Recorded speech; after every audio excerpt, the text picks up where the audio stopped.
Mataram melawan Bangwetan III, diminta memimpin pasukan perang lawan Pajang, Pangeran Mandurorejo batal mbalelo. Kurang lebih 8 bulan kemudian Kanjeng Sultan memerintahkan Tumenggung Martalaya menggempur Kadipaten Pasuruan. Separuh dari jumlah pasukan Mataram dibawanya ke Pasuruan. Dalam tempo singkat Kadipaten tersebut jatuh.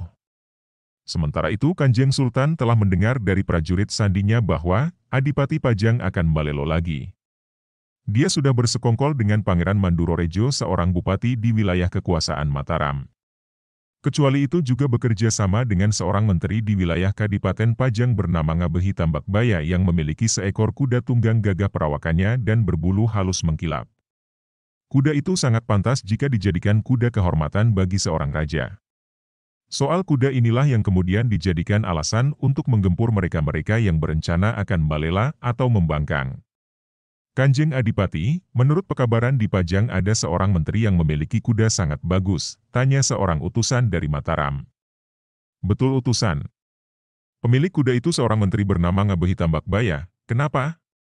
Kanjeng Sultan menginginkan kuda itu sebagai kuda kehormatan untuk titian beliau. Kanjeng Adipati kemudian memanggil Ngabehi Tambakbaya yang segera datang dengan menunggangi kudanya. Ngabehi Tambakbaya, kudamu itu akan diminta oleh Kanjeng Sultan Mataram, kata Adipati Pajang. Aku sangat keberatan kudaku diminta orang lain. Apalagi kudaku ini masih kuat untuk diajak berperang selama 3 tahun lagi sama seperti kulitku yang tetap wulet dalam jangka 3 tahun mendatang, kata Ngabehi Tambakbaya menyombongkan diri kepada utusan dari Mataram itu. Tanpa pamit utusan dari Mataram itu pergi meninggalkan Kadipaten Pajang.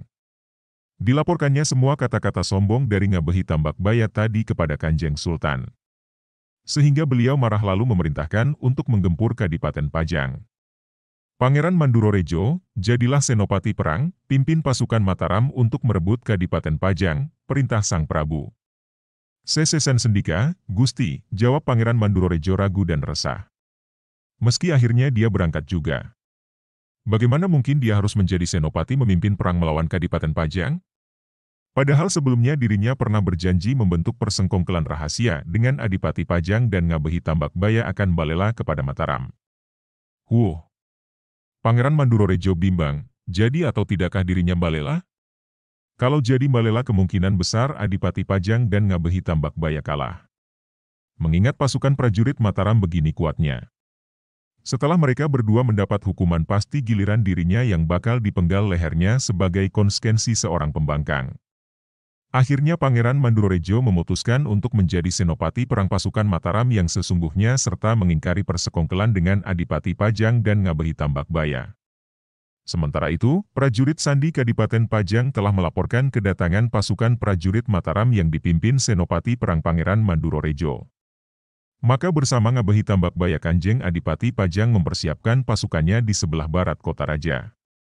Keduanya nampak gagah perkasa duduk di punggung kuda masing-masing dengan senjata tergenggam di tangan. Kita hadang pasukan Mataram di sini. Kita gempur dari depan dan nanti yang di belakang pasukan Mataram itu pasti akan digebuk oleh Mandurorejo sendiri.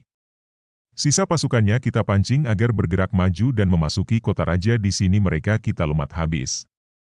Bukankah begitu, Ngabehi Tambakbaya, berkata Adipati Pajang. Ya.